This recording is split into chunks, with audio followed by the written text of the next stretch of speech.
Salut tout le monde, j'ai envie de vous sortir une mini-série de 3 épisodes sur ce que je considère comme l'un des outils les plus prometteurs de l'année 2026 et 2027. Et pour que tu ne considères pas ça comme une fraude, j'aimerais que tu m'accordes tes 3 prochaines petites minutes pour regarder tout ça. Tu verras par toi-même, c'est assez bluffant.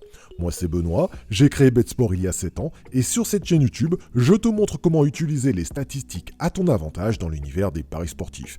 Et cette fois-ci on va parler des moyennes glissantes par équipe, je t'explique tout ça en moins de 3 minutes, juste le temps pour toi de liker cette vidéo et on y va, c'est parti. Voici le planning des matchs que je vais jouer. On est sur le logiciel BetSport catégorie CIA. CIA pour Conseil Intelligence Artificielle, d'où le titre de cette vidéo. En gros, c'est l'outil qui te prend des millions de statistiques dans sa base de données pour analyser tout ça en temps réel et t'en ressortir ses probabilités. Bon, c'est lui qui bosse, toi t'as juste à le suivre.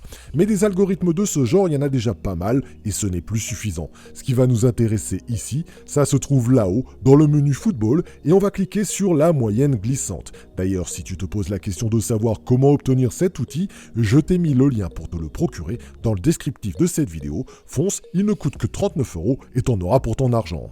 Bon, on est donc sur les moyennes glissantes et ce qui va nous intéresser ici, c'est la catégorie des paris, plus de 1,5 buts dans le match. Autrement dit, au moins 2 buts dans la rencontre.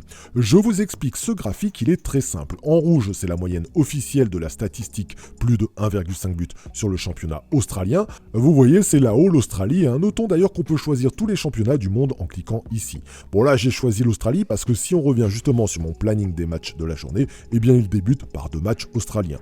La courbe en rouge est donc ce qu'on attend sur ce championnat catégorie plus de 1,5 buts et la courbe en bleu, ce sont les résultats réels obtenus. On voit donc que nous avons eu moins de 1,5 buts que ce qui était attendu. En effet, la courbe bleue est en dessous de la courbe rouge. Et quand on va plus en profondeur et que cette fois-ci on choisit l'équipe de MacArthur, car ouais, on peut choisir non seulement le championnat mais aussi équipe par équipe, et bien MacArthur, qui est la première équipe à jouer dans notre planning, et bien c'est encore mieux, on voit qu'elle aussi, elle sous-performe actuellement. Non seulement le championnat sous-performe, mais l'équipe aussi. Sachez donc une seule chose, c'est que les courbes finissent toujours par s'équilibrer. Donc là, quand c'est trop bas, ça finira forcément par remonter et inversement.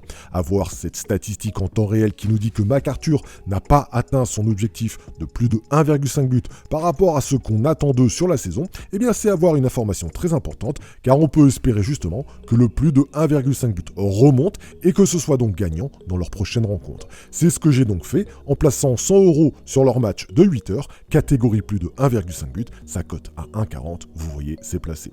Bon bah ça n'a pas loupé, il y a bien eu plus de 1,5 buts, j'ai encaissé 40 € net grâce à cette information et j'ai donc décidé de faire ça sur tous les matchs du jour qui étaient eux aussi en sous-performance. Attention, on ne joue pas tout, j'ai joué uniquement ceux qui étaient en sous-performance. Par exemple, Varazdin contre Istra en Croatie à 16 h, c'est encore mieux puisque les deux équipes sont en sous-performance de la catégorie plus de 1,5 buts. Regardez, Varazdin sous-performe et Istra aussi sous-performe aussi.